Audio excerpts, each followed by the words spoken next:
They had watched Earth for a very long time. For 300 years, their ships had drifted at the edge of the solar system, silent and patient, recording everything humanity did. They watched humans discover electricity. They watched them build flying machines. They watched them split the atom and land on their moon.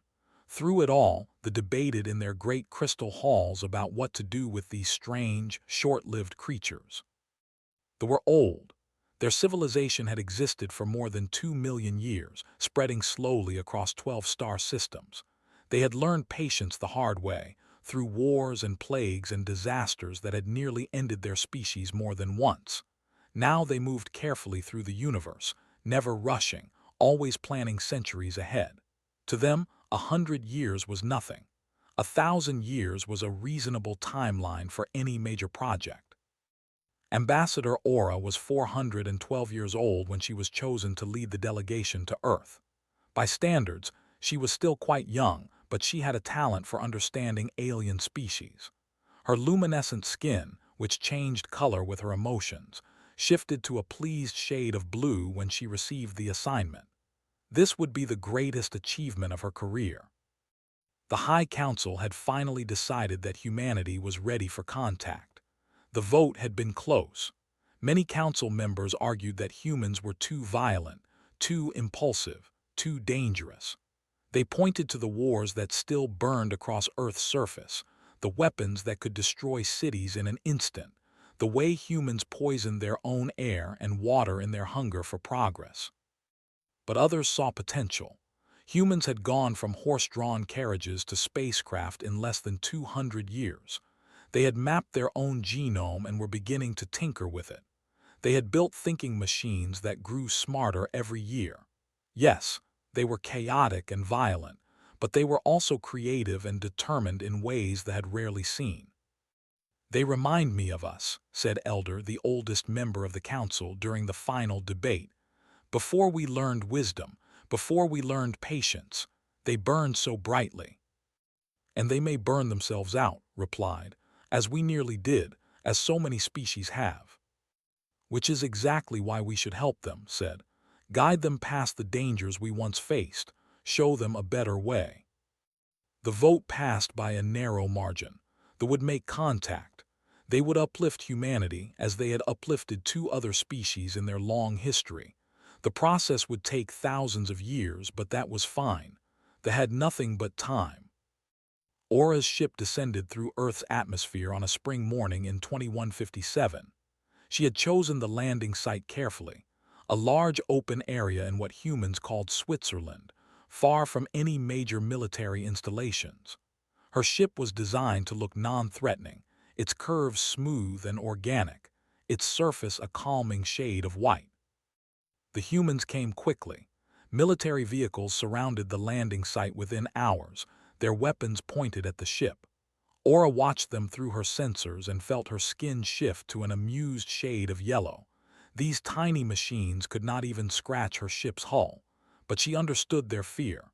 First contact was always frightening for younger species. She opened the hatch and stepped out into the sunlight. The gasps from the human soldiers were audible even from a distance. Aura was tall by standards, nearly 3 meters, with 4 arms and skin that shimmered like oil on water, constantly shifting through subtle colors. Her eyes were large and dark, adapted to see wavelengths that humans could not imagine. "I come in peace," she said, her voice projected through a translator that rendered her words in every major human language simultaneously. "I bring gifts from the stars." What followed was months of careful negotiation. Aura met with human leaders from every nation, answering their questions with patience and care. Yes, there was other intelligent life in the galaxy. Yes, they were friendly. No, they did not want to conquer Earth or harvest its resources. They wanted to help humanity reach its full potential. Many humans were suspicious. Some religious leaders declared them to be demons. Some military commanders argued it was a trap. Some scientists insisted it must be a hoax. But Aura won them over, one by one, with her gentle manner and her obvious sincerity. Her skin could not lie. When she said she wanted to help humanity, her colors showed that she meant it. The gifts began small.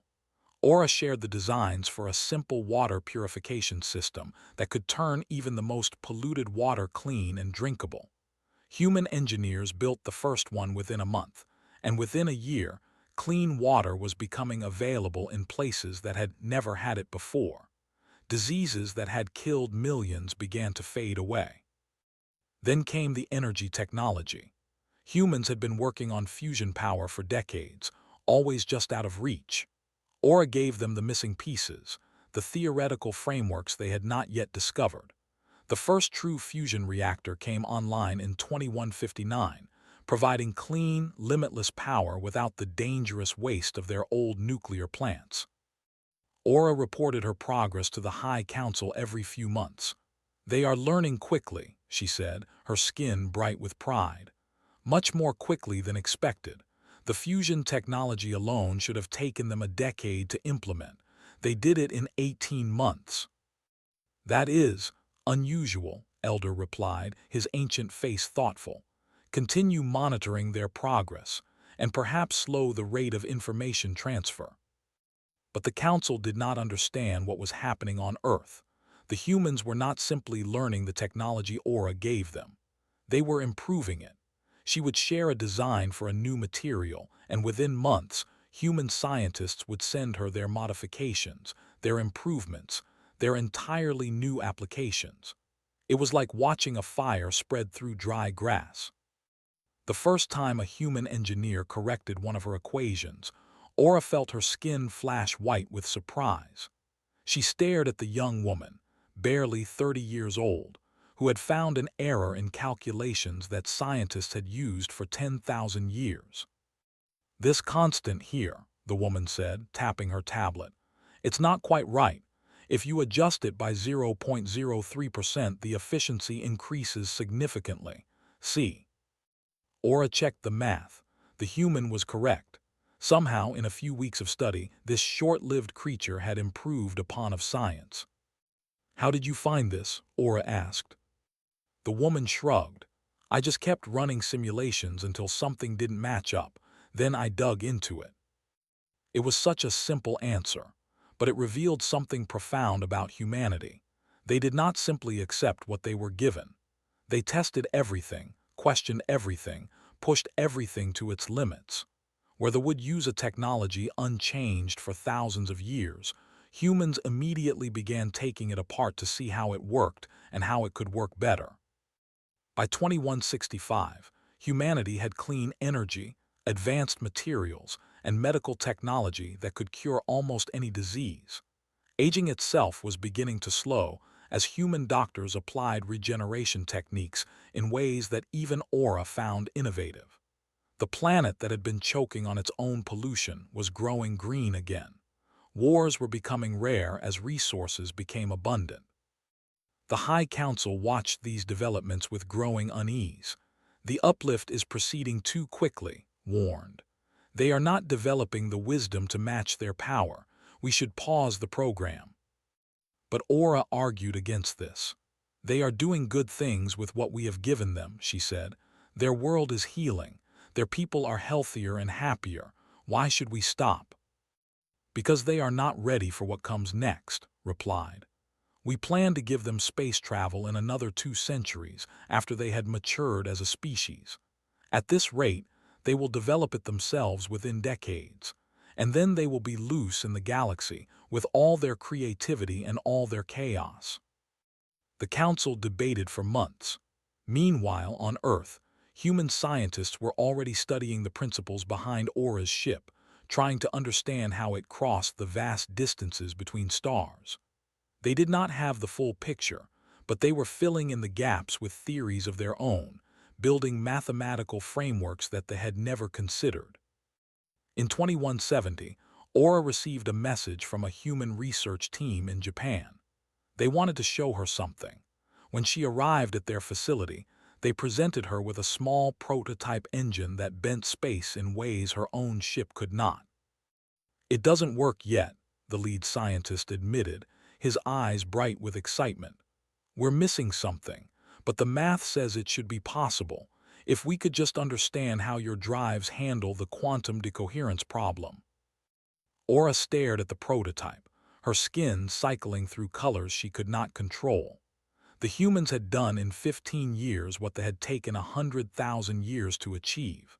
They had looked at the stars, found them too far away, and decided to change the rules of physics to bring them closer. She reported this to the High Council with her skin a troubled shade of gray. "They are exceptional," she said, "perhaps the most promising species we have ever encountered." Elder was silent for a long moment. Then he asked a question that Aura would remember for the rest of her long life. "And does that not frighten you?" It should have. It really should have. But Aura looked at everything humanity had accomplished, all the good they had done with the gifts they had been given, and she felt only hope. She was wrong. The Council voted to accelerate the program, giving humanity access to jump drive technology and faster-than-light communication. They believed that engaging humanity directly was safer than letting them develop these technologies on their own. They would soon discover just how wrong they were. 30 years had passed since first contact, and Ambassador Aura stood in the engine room of a ship that should not exist. The unified spirit hung in orbit around Mars, humanity's first faster-than-light vessel, and everything about it made Aura's skin flicker with colors she could not name. The ship was not supposed to be here. They had given humans the basic principles of jump drive technology only 5 years ago, with the understanding that it would take them decades to build a working prototype. They had provided carefully limited information, enough to point humanity in the right direction, but not enough to let them actually succeed. The plan was to give them more pieces of the puzzle over the coming century, slowly, carefully, letting them grow into the responsibility of interstellar travel. Instead, human scientists had taken those limited hints and run with them. They had reverse-engineered the principles by studying diplomatic vessels. They had filled in the gaps with mathematical frameworks that Aura did not fully understand. And they had built the unified spirit in just 4 years, a ship that was not only functional but somehow more efficient than anything in the Galactic Concord's fleet. Admiral James, the ship's commander, was explaining the modifications his team had made. He was a small man by human standards, with gray hair and kind eyes, and he spoke about the most advanced technology in the galaxy as if it were a simple household appliance. "The main problem with your design was the energy lost during translation," said, pointing at a holographic diagram of the engine. "You were losing about 15% of the quantum field coherence every time the ship jumped. That's a lot of wasted power. We figured out how to recapture most of it." Aura stared at the diagram. "You improved the efficiency." "By about 12%, yeah. Also, we cut the time between jumps by 2/3. Doctor's team in Lagos cracked that one. Something about cycling the field harmonics in a specific pattern," smiled proudly. "She's brilliant. We're lucky to have her." "The time is supposed to be fixed," Aura said slowly. "It is a fundamental limitation of the technology. Our scientists have studied it for 50,000 years." Shrugged. "Maybe you just needed fresh eyes on the problem." Fresh eyes. 50,000 years of science, dismissed with a shrug and a smile. Aura felt her skin shift to a shade of gray that meant something between disbelief and alarm. She reported to the High Council that evening, her words careful but her colors telling the true story. The council members watched in silence as she described the unified spirit, its impossible improvements, its eager crew of humans ready to explore the galaxy. "This is exactly what we feared," said when she finished. "They are advancing too quickly. They do not understand the responsibility that comes with this power." "They seem to understand it quite well," Aura replied, though her own skin flickered with uncertainty. "They have been peaceful. They have used every technology we gave them for good purposes." "So far," Elder said quietly, "but they have been contained to their own system. What happens when they spread among the stars, when they meet other species, when they encounter the dangers that lurk in the dark spaces between worlds?" The Council voted to send observers aboard human vessels to monitor their activities and report back. Aura was assigned to the Unified Spirit for its first voyage beyond the solar system. The journey changed her. She watched the human crew work together with an efficiency that bordered on chaos. They had no rigid hierarchy, no strict protocols. They argued constantly, debated every decision, challenged each other's ideas with a vigor that would have been considered rude in society. And somehow, out of all that argument, they produced results that left Aura speechless. When they encountered a problem with the navigation system, 3 different engineers offered 3 different solutions. They argued for an hour, then combined the best parts of each approach into something none of them had imagined alone. When they discovered a new type of radiation near a distant star, their scientists stayed awake for 3 days straight, studying it, theorizing about it, designing experiments to test their theories. They were exhausted and exhilarated and utterly alive in a way that Aura had never seen. The Unified Spirit returned to Earth after 6 months, having visited 12 star systems. The data they brought back would have taken an expedition years to collect. The humans had done it in half a year, improvising solutions to problems they had never imagined, adapting their technology on the fly, pushing themselves and their ship to the absolute limits. And then they shared everything. This was the part that truly alarmed the. In Galactic Conquered tradition, advanced species controlled the flow of knowledge to younger civilizations. Information was parceled out carefully, given only when a species was ready for it, held back when it might be dangerous. This was how order was maintained. This was how younger species were protected from themselves. Humans did not believe in holding back knowledge. Within weeks of the Unified Spirit's return, every piece of data from the voyage was available on open networks. Every discovery, every improvement, every new theory was uploaded for anyone to access. Scientists from every nation on Earth dove into the information, building on it, improving it, sending their own discoveries back into the growing stream of shared knowledge. Aura watched this happen with her skin shifting through colors of confusion and alarm. "You cannot simply give this away," she told Admiral. "This information is dangerous. Other species might misuse it." Looked at her with genuine puzzlement. Why would we keep it secret? Knowledge belongs to everyone. The more people working on a problem, the faster we solve it. It was such a simple philosophy. It was also completely foreign to everything they believed. They had spent 2 million years carefully guarding their knowledge, sharing it only when they judged the recipient ready. Humans had spent 30 years flinging their discoveries into the void, hoping someone would catch them and throw back something even better. The worst part was that it worked. Human technology advanced at a pace that made the dizzy.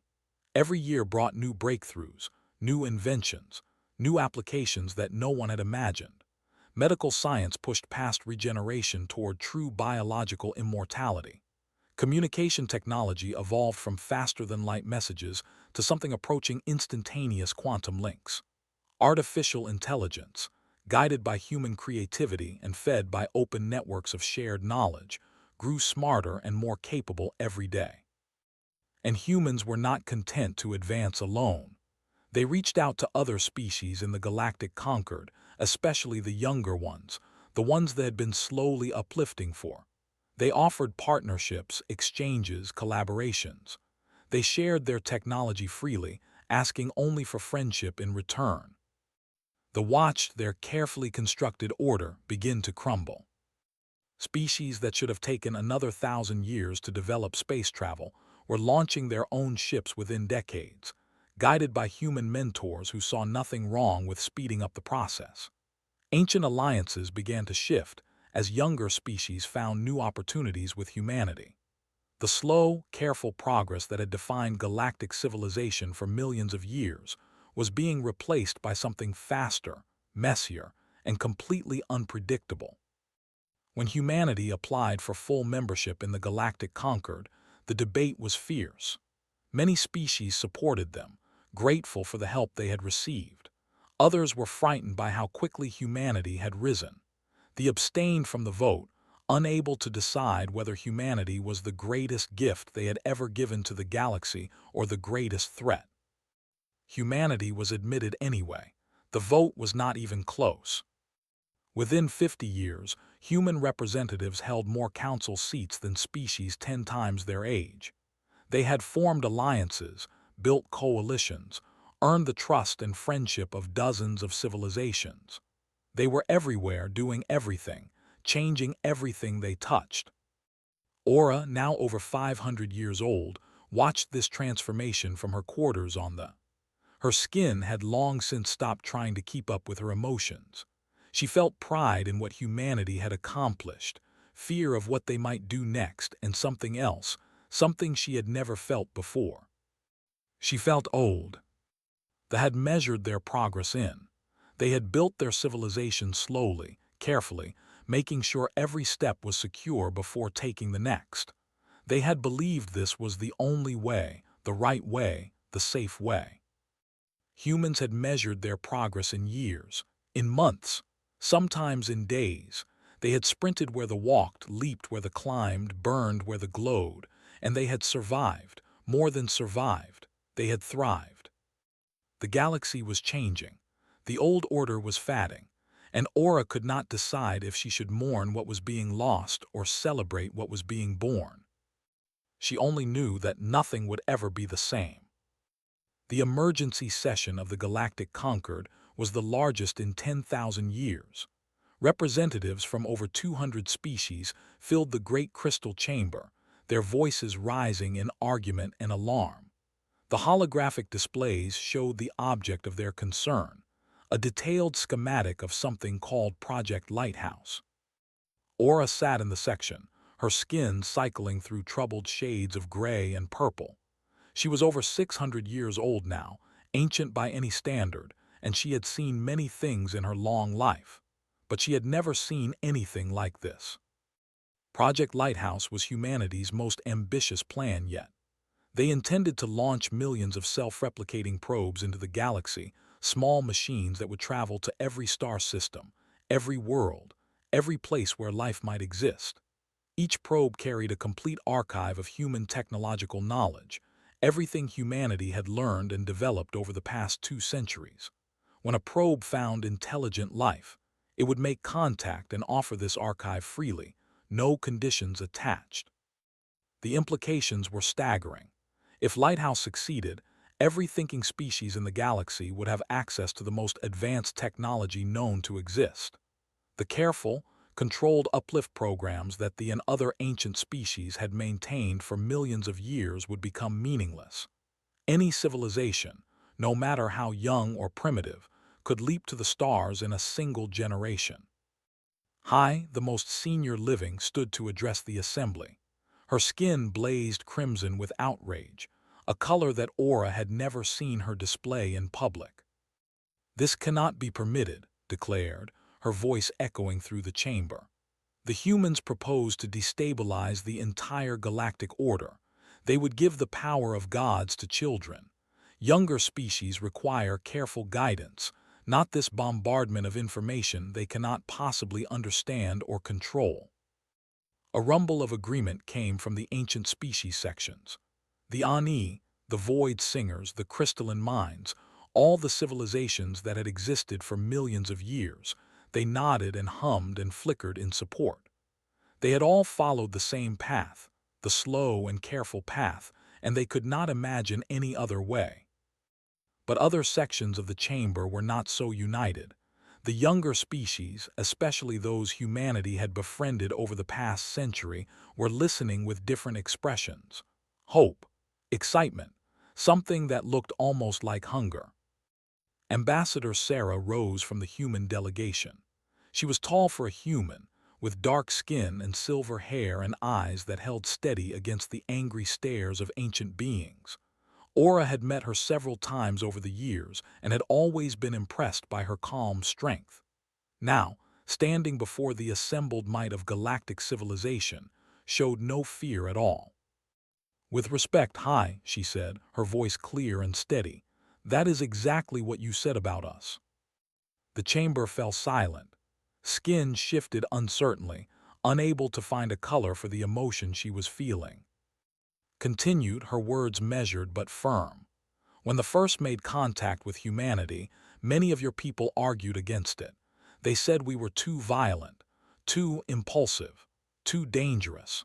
They said we needed thousands of years of careful guidance before we could be trusted with advanced technology. She paused, looking around the chamber at the assembled species. Hundreds of different forms of life, evolved on hundreds of different worlds, all watching her with rapt attention. But some of you took a chance on us anyway. You gave us a gift, the gift of knowledge, the gift of possibility, and we are grateful for that gift. We will always be grateful. Her voice softened, becoming almost gentle. But you gave it to us expecting we would follow your path, your careful, measured 2 million-year path. You expected us to become like you, patient, cautious, slow. Now her voice strengthened again, taking on an edge of steel. You did not account for what we are. Stepped forward, and somehow she seemed to grow larger, more commanding, more present. Humans are not patient. We are not methodical. We are desperate. We evolved on a world that tried to kill us constantly. Ice ages, plagues, asteroid impacts, volcanic winters. Every few thousand years, something nearly wiped us out entirely. We survived because we learned to adapt faster than any other species on our planet. We survived because we could not afford to wait. She spread her hands, a gesture that encompassed the entire chamber. When you gave us tools, we did not simply use them. We improved them. We pushed them to their limits and then passed those limits. We did this because somewhere deep in our genes, we still believe the predator is coming. We still believe that if we stop moving, stop growing, stop reaching for something better, we will die. Rose from the section. And this is precisely why you are dangerous. This desperation, this constant need to advance, it will lead you to disaster. It will lead everyone who follows your example to disaster. Perhaps, acknowledged, we have certainly made mistakes. We have hurt ourselves and others in our rush to grow, but we have also learned from those mistakes. We have become better than we were, and we believe that other species deserve the same chance. She turned to address the younger species sections directly. The ancient races think they know what is best for you. They think you need to be guided, controlled, protected from yourselves. They think that knowledge is dangerous, that wisdom must be earned through of slow development, that you are not ready to reach the stars. Her voice rose, filling the chamber with its intensity. But we know what it feels like to be told you are not ready. We know what it feels like to have your potential limited by those who fear what you might become. And we believe that every thinking species in this galaxy deserves the chance to choose their own path. The chamber erupted in noise. Supporters and opponents shouted over each other. Ancient species flickered with alarm while younger ones hummed with excitement. The careful order of conquered debates dissolved into chaos. Restored silence with a burst of light from her skin, so bright that even the most distant delegates shielded their eyes. This is unprecedented, she said.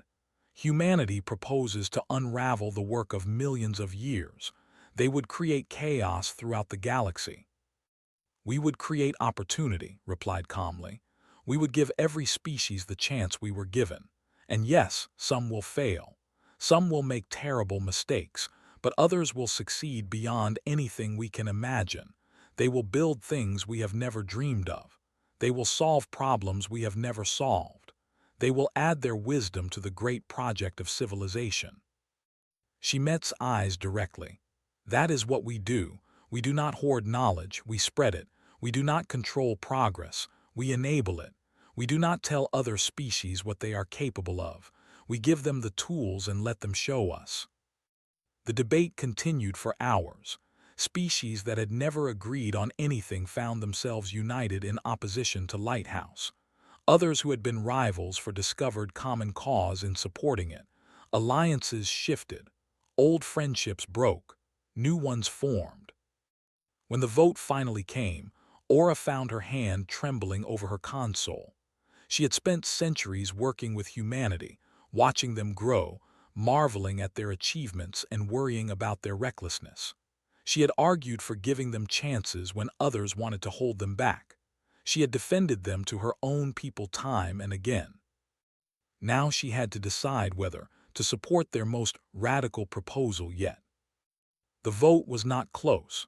Project Lighthouse passed with a significant majority. The younger species had behind humanity, grateful for the help they had received and eager for the opportunities Lighthouse promised. The ancient species opposed it almost unanimously, but there were far more younger species in the conquered than ancient ones. The voted against Lighthouse, Aura abstained. Found her afterward, her skin a dull shade of gray that spoke of exhaustion and defeat. "Why did you not vote with us?" the High asked. Aura looked out the window at the stars, the countless points of light that humanity was about to touch with its probes and its knowledge and its desperate, burning need to grow.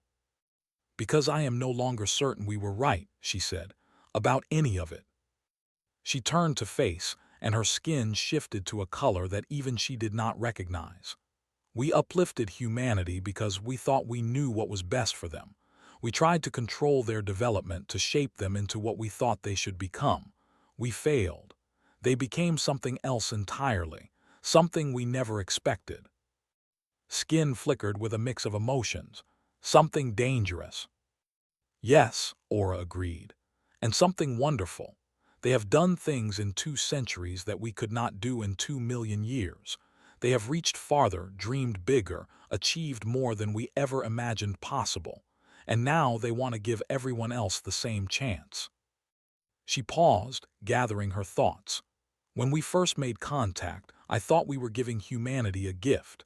But now I wonder if they were the gift. A gift to shake us out of our complacency, to show us that our way is not the only way, to remind us that the universe is vast and strange and full of possibilities we have never imagined." The first Lighthouse probes launched a year later. Millions of tiny machines scattered into the void, each one carrying the sum of human knowledge and the hope of a better future. Some would take centuries to reach their destinations. Others would arrive within years. All of them carried the same message: "You are not alone. Here is what we know. What will you build with it?"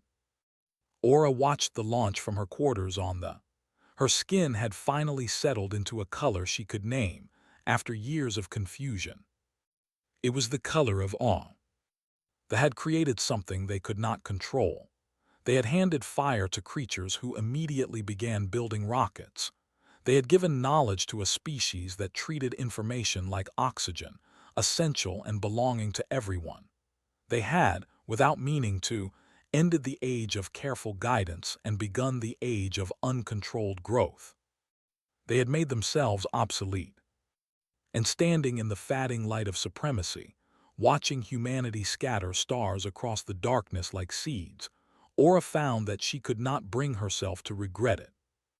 The galaxy would never be the same. That was perhaps the point.